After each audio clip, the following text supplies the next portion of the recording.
अस्सलाम welcome back to my channel.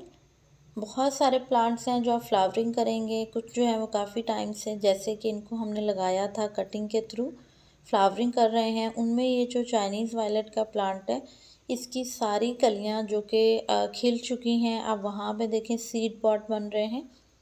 तो इसको हम दोबारा कैसे फ्लावरिंग पे लेके आएंगे, तो उसके लिए आपने क्या करना है, सारी की सारी जो इसमें सीड बन रहे हैं, सीड पॉट्स हैं, क्योंकि कलियां जो है वो खिलती हैं, फूल बनते हैं। फूल खिलने के बाद इस तरह से उसके अंदर फिर सीड पॉट्स बनना शुरू हो जाते हैं। जब वो पक जाते हैं, उनमें बन जाते हैं बीज, और बीज से हम इस पौधे को फिर से उगा सकते हैं। अभी चूँकि हमें इसके बीज वगैरह नहीं चाहिए हैं, अभी तो विंटर का सीज़न जो है वो स्टार्ट ही है। इसको करनी है फ्लावरिंग, तो फ्लावरिंग लेने के लिए ज़रूरी है कि हम इसके जितने सीड पॉट्स हैं उनको कट कर दें। इनको कट करने से इसमें दोबारा से ग्रोथ आएगी, नई नई पत्तियाँ आएंगी और फिर नई बर्ड्स बनेंगी। और नई बर्ड्स जब बनेंगी तो ऑब्वियसली वो खिलेंगी, दोबारा से पौधा हमारा फिर से फ्लावरिंग पे आ जाएगा। तो चाहे आपका कोई भी पौधा हो, मैरीगोल्ड है, विंटर का कोई भी फ्लावरिंग प्लांट है, आपने उसकी कलियां जो हैं वो खिलने के बाद जब फूल स्पेंड हो जाता है, उसका फूल आपने जो ख़त्म हो गया है उसको निकाल देना है, उसमें सीड्स नहीं बनने देने। सीड्स हमें चाहिए होंगे तो सीड्स इंशाल्लाह फरवरी तक हम इसमें बनने देंगे किसी भी फ्लावरिंग प्लांट में। तो फिर वो सीड्स हम हार्वेस्ट कर लेंगे ताकि हम फिर इसे विंटर्स में ग्रो कर सकें। अभी चूँकि दिसंबर, जनवरी और फरवरी, ये 2 माह तकरीबन इनको हमने फ्लावरिंग करने देना है। तो आपने किसी पौधे के ऊपर भी इस तरह से सीड्स नहीं बनने देने, ताकि ये पौधे नई ब्रांचेस निकालें, नए लीव्स आएँ और फिर से पौधे जो है वो फ्लावरिंग करें। बहुत सारे लोगों को लगता है कि उनके पौधे जो हैं वो एक दफ़ा फ्लावरिंग करने के बाद ख़त्म हो जाते हैं, उनमें जो है वो नई ब्रांचेस नहीं आती या वो घने नहीं होते। तो वो इसी वजह से नहीं होते कि आप उनको ऊपर से पिंच नहीं करते। जब हम किसी भी पौधे को उसकी टिप्स जो होती है, जहाँ से नए लीव्स निकल रहे होते हैं या जहाँ पे फूल खिला हुआ होता है, जो टिप वाला एरिया होता है, वहाँ से अगर हम उसे कट करेंगे तो पौधे में साइड ब्रांचेस आएंगी, उतनी ज़्यादा कलियाँ आएंगी और पौधा आपका जो है वो घना भी होगा और ज़्यादा फ्लावरिंग भी करेगा। तो इन छोटी छोटी चीज़ों को भी जहन में रखा करें। ये सारी की सारी देखें, मैंने इसकी जो सीड पॉट्स थे और आगे आगे जो डेड सी ब्रांचेस थी वो निकाल दी और उन सबको मैंने डाल दिया है कंपोस्टिंग के लिए। तो यहाँ देखें, इसको भी मैं जो है वो थोड़ा सा पिंच करूँगी मज़ीद, ताकि ये पौधा जो है हमारा थोड़ा सा और बढ़े और इसके अंदर ज़्यादा कलियाँ आएँ। तो जितने भी मैरीगोल्ड के आपके प्लांट्स हैं उनको भी कोशिश करें, पिंच करते रहा करें। जो फूल ज़्यादा दिन से खिल चुका हो उसे निकाल दिया करें ताकि साइड ब्रांचेस आएँ।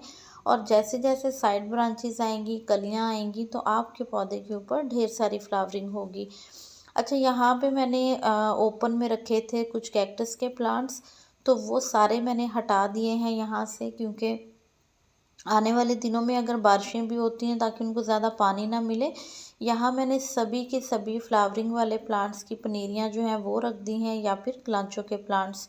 इनको फुल सन चाहिए है और फुल सन के लिए इनको मैंने यहाँ रखा है। ये है डॉग फ्लावर की पनीरी, गजानिया के प्लांट्स हैं, कुछ पेंसिल कैक्टस के हैं, नेस्टीशियम के हैं, मैरीगोल्ड के प्लांट्स हैं और इसके अलावा गजानिया है।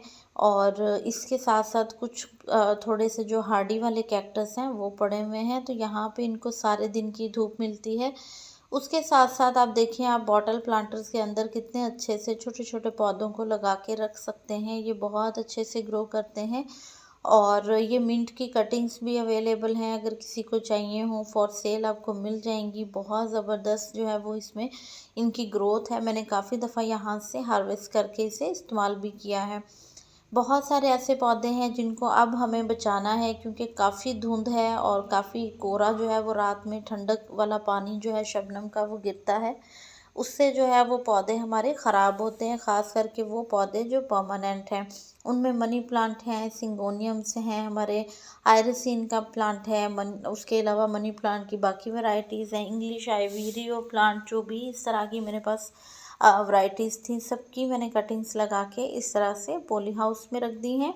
इसके अलावा आप कोशिश करें कि जो आपके प्लांट्स अगर ओपन में पड़े हैं तो उनको किसी शीट से कवर कर दें। अगर आप पॉली हाउस नहीं बनाना चाहते या नहीं बना सकते तो आप उन्हें कोशिश करें कि जो ज़्यादा सेंसिटिव वाले प्लांट्स हैं या तो इंडोर रख लें या फिर उनको आप कवर कर दें।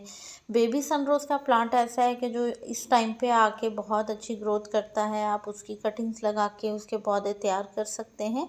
मैंने भी 2-3 जगह पे उनकी कटिंग्स लगाई हैं। मेरे पास ये प्लांट बहुत ढेर सारा था। फिर ये किसी रीज़न की वजह से जब मैंने गार्डनिंग को थोड़ा-सा क्विट किया था तो मेरे पास ये ख़त्म हो गया था। तो अभी मैंने दोबारा ऐड किया है अपने गार्डन में। इंशाल्लाह जैसे-जैसे इसके प्लांट्स तैयार होंगे तो फिर मैं फॉर सेल भी अवेलेबल होंगे।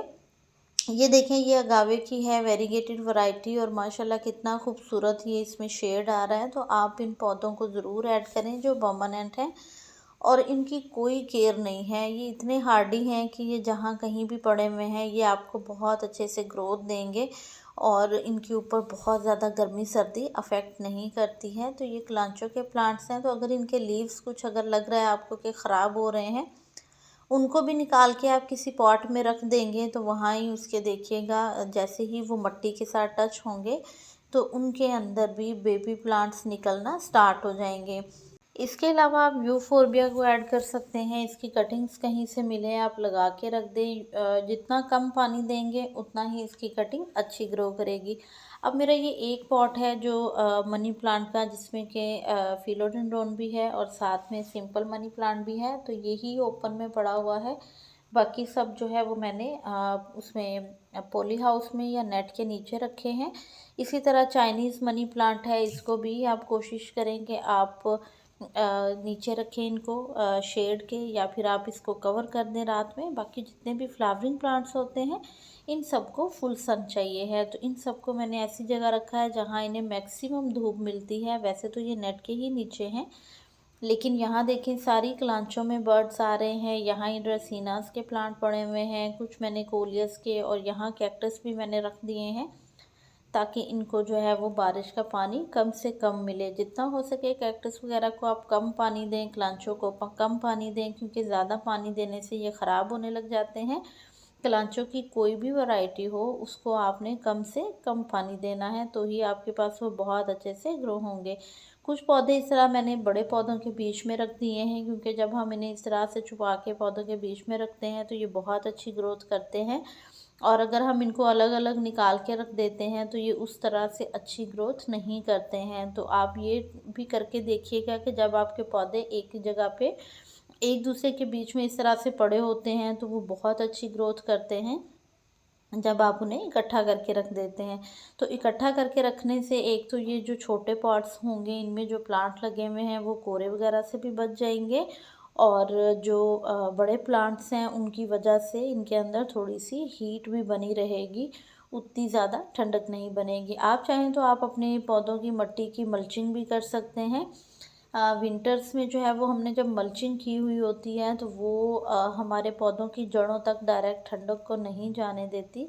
उससे हमारे पौधे काफ़ी हद तक सेफ़ रहते हैं। अब मैं अक्सर ये सीड्स वगैरह यहाँ ही फेंक देती हूँ। ये देखें मैरीगोल्ड के फिर से प्लांट्स निकल रहे हैं। मैरीगोल्ड के जो फ्लावर्स ख़त्म हो जाते हैं उनको मैं निकाल के ऐसे ही पॉट्स में फेंक देती हूँ, तो वो सीड्स बन जाते हैं सूख के और वो फिर से प्लांट निकलना स्टार्ट हो जाते हैं। यहाँ पे है पनीरी, जो कि है आइस प्लांट की, गजानिया की, नेस्टिशियम की, ये सारे प्लांट्स अवेलेबल हैं। कितने हेल्दी प्लांट्स हैं आप देखें। और मैंने कुछ सेपरेट भी किए थे जो मैंने खुद लगाए थे और वो भी माशाल्लाह काफ़ी सेट हो गए हैं। तो इंशाल्लाह जैसे ही इनमें फ्लावरिंग आएगी तो भी मैं आपके साथ ज़रूर इनकी वीडियो शेयर करूँगी। आप इन फ्लावरिंग प्लांट्स को लगा के इनके बहुत खूबसूरत से फ्लावर्स ले सकते हैं, क्योंकि इनमें इतने वाइब्रेंट कलर के फ्लावर्स आते हैं जो कि आपके विंटर गार्डन को बहुत खूबसूरत बना देते हैं। यहाँ पे है बोगनवेला, तो बोगनवेला में भी देखें फ्लावरिंग हो रही है। तो इन इन बोगनवेला को भी जितना हो सके उतना कम पानी दें, और जो बल्बस प्लांट है उनको भी आप कम से कम पानी दें। ये डॉग फ्लावर के प्लांट्स हैं, ये भी अवेलेबल हैं। अगर किसी को ग्रो करने हों तो आप बाय कर सकते हैं इनको। बाकी कितनी सारी पनीरियाँ हैं जिनको मैंने अभी शिफ्ट करना है। कुछ को अभी मैं शिफ्ट कर चुकी हूँ। जैसे जैसे पॉट्स मेरे फ्री हो रहे हैं तो साथ में इंशाल्लाह आपके साथ में जो है वो जो पार्सल्स हैं उनकी पैकिंग भी शेयर करूँगी, ताकि जो नए आने वाले कस्टमर्स हैं या नए आने वाले फॉलोअर्स हैं, अगर वो बाय करना चाहें, उनको आइडिया हो जाए कि प्लांट्स की कंडीशन कैसी है, प्लांट्स किस तरह से जो है वो भेजे जाते हैं, और आप जो है वो फुल कॉन्फिडेंट होके अपने प्लांट्स जो हैं वो ऑर्डर कर सकें। तो बहुत खूबसूरत से फ्लावरिंग प्लांट्स के साथ जो कि हैं क्राइसैंथेमम के, आप इन्हें भी लगा सकते हैं, कटिंग्स भी लगा सकते हैं। दुआओं में याद रखिएगा। वीडियो अच्छा लगा हो लाइक और शेयर कर दीजिएगा। अल्लाह हाफिज़।